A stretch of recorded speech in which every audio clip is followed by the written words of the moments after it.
Alright guys, thank you for joining me. My name is Satson. Alright, welcome to our part 3 of the website making process. Alright, the first part we looked at idea and design, and then the second part we looked at coding and testing. And so today we're going to focus on publishing and maintaining the website. If you haven't watched these first two parts, you can click the link right here on your top right corner. Okay, so you can access these videos. Alright, let's talk about publishing a website. For you to publish your website must be hosted on a server. Alright, let's talk about a server for a moment. What is a server? This is how a server looks like. Okay. Alright, these are big machines. Alright, big computers. They are different from your, personal computers at home. These have large storage spaces, they are faster, and they are connected to the internet. Alright, so they provide you space where you can upload your files so that other people can access your website. Alright, this is the relationship that we have with the server. These computers, these are computers called client. Alright, so this is you at home, this is another person at home. Alright, so what they have to do is they have to send a request to the server. And then this server has to serve us with the information. For instance, if I want to visit a website called Google, I have to send a request to this server saying, please give me files on this website address called Google. And then the server has to serve me with those particular files. Okay, so that's how it works. So the relationship that we have with the server is we are the clients and the server has to serve us. Okay, so we have a client and server relationship. It's as simple as that. So what it simply means is you must own your server, or you must outsource the services of hosting a website. All right. So a server is a computer that you upload your website files on, so that when people want to visit your website, it serves them with the files. Servers are always available 24/7. All right. Let's talk about web hosting services. We have companies that provide these services.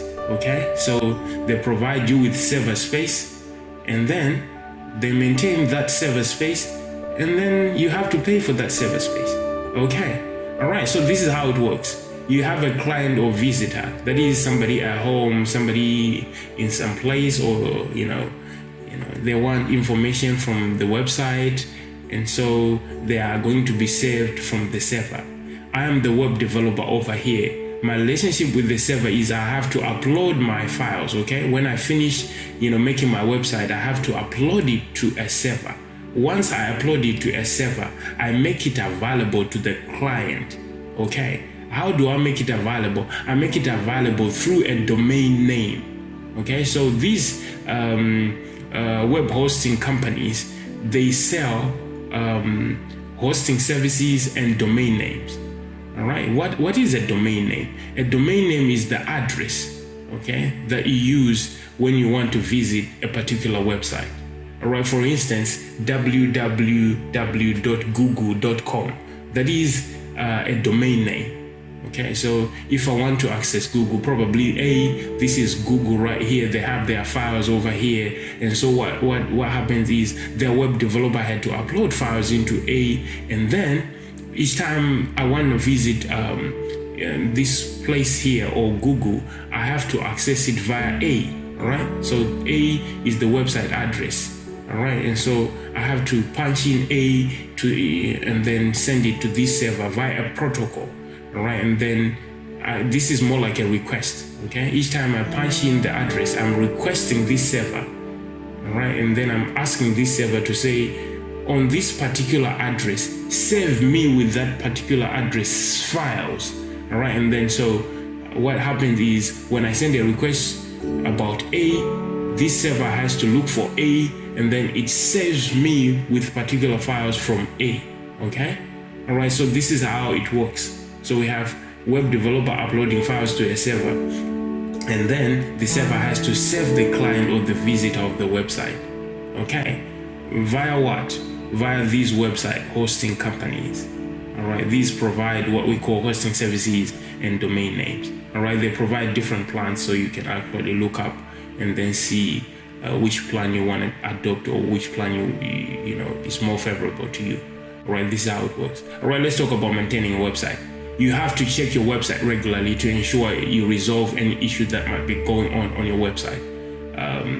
You know, websites, they have different purposes. Like I said, you know, in the start, you have different purposes. If you are a news outlet, obviously, you need to keep your website updated with the latest news, right? So that means on a daily basis, you have to update your content. You are trying to maintain your website in that way, okay? So you have to ensure that it's always up to date, right? You should always check performance, accessibility, security, and other aspects of your website. You know, for you to derive maximum benefits from your website, you have to ensure that you know, constantly, or on a regular basis, you check for the performance of the website, the accessibility of the website, security of the website, and other aspects of your website. All right. And you also have to keep on paying your subscription, all right, because you subscribe to these web hosting companies. All right. These companies provide you with web hosting services. Okay. All right. Let's talk about other information.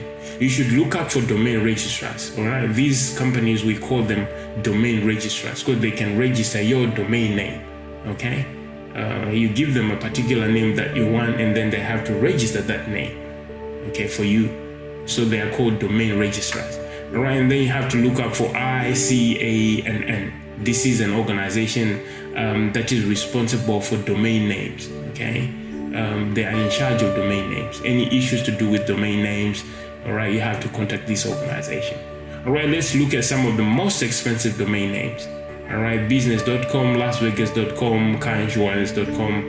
You know, these domain names are the most expensive. You know, as you can see, this is $345 million. That's a lot of money. All right, but in general, a domain name usually costs somewhere between $10 to $20. But look at this one. It's going for $345 million. That's a lot of money, right? Okay, so you have to think about it when you are coming up with a domain name. Okay? Sometimes it's .com, sometimes it's .org, sometimes it's .inc. Okay? All right. So basically, this is how it works. This is about publishing and maintaining your website. So if you guys have any questions, you can leave comments below. And don't forget to subscribe to this channel. And then we hope to see you guys in our next lesson. All right, thank you for joining me. See you in my next lesson. All right, bye-bye.